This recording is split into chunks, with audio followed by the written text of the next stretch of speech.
Hello and welcome to Forever Rugby on Forever Sports. For today's preview, Bulls versus Stormers, the North-South derby, and the exciting news is that this is set to be played out in front of a packed-out, potentially sold-out Loftus Stadium. So expect 50, almost 60,000 people in and around that stadium for what is going to be a titanic clash. It is the two top South African sides. It is the biggest rivalry in South African rugby, and it is a rivalry that's not actually produced a lot of mixed results.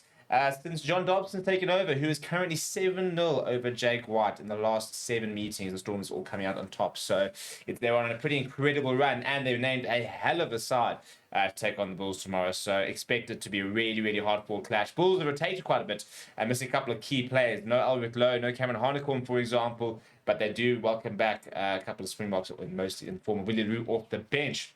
Before we look at the two teams, please do smash like on the video. Please do subscribe to the channel as well. We'll start with the home side, which are the Bulls. And in the front row, big news for them is Wilco Lowe does return and start. We've seen him play up to sort of 75 minutes so far this season at a time. So that shows you how important he is to that Bulls pack. He has got Johan Krabbelaar next to him, and then on the far side, on the least side, it is Gerard Steenekamp who will continue in the number 1 jersey. In the second row, Ruan Vermaak will come in and partner Ruan Nokia. This will see Renard Ludwig shift to the number 7 jersey. We haven't really seen him much, but the youngster showing sort of his versatility there.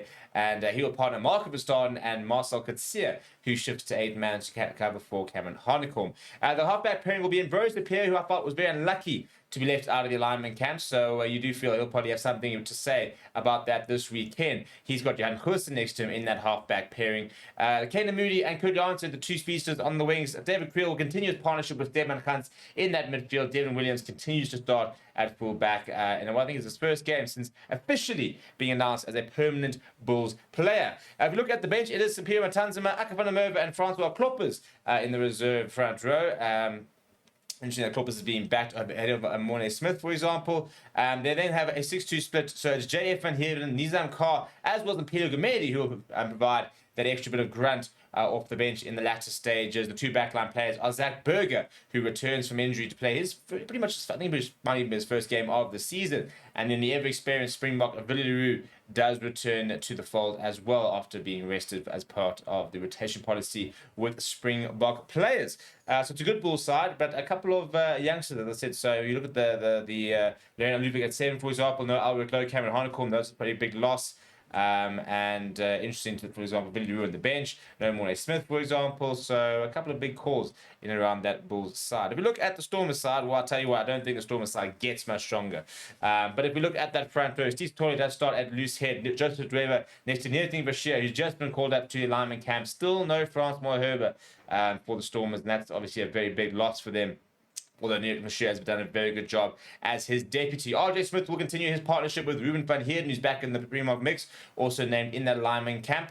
As are two of only one of Evan Roos in that back 3. Dion Farida will captain the side after being left out of the lineman camp. Whether that means that his Springbok career is over, we'll have to wait and see. He'll captain the side though. Now Chiva Diamani, who once again will be looking to prove a lot of people wrong, having been left out of the lineman camp. He'll want to go out and prove a bit of a point there at 8-man, and he's been quite open about the fact that he believes he can play for the Springboks and he wants to play for the Springboks.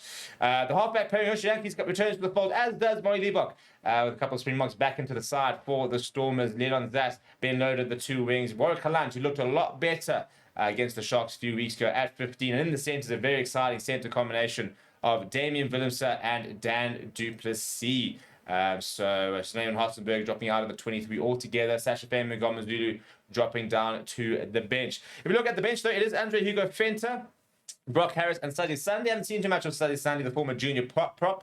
We'll get there in the end. So far this season, Son Murat will continue his return from injury off the bench. Ben Jason Dixon, Marcel Tillison adding a bit of extra spark towards the latter stages of the game. And then Paul DeVet and Sasha Fairman Gomez-Lulu are the backline replacements there. Two top sides.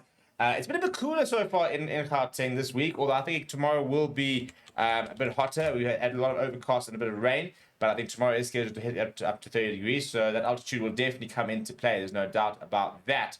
Don't expect to see too much cloud cover. It is a 5 o'clock kickoff, so it will be a bit cooler. Then the 3 o'clock kickoff happening down the road at Ellis Park. We'll be live for both of those games. Make sure you come and join us on the watch along. Please do smash like on the video and subscribe to the channel as well. Thank you very much for watching. My name is Steve. I'll chat to you soon.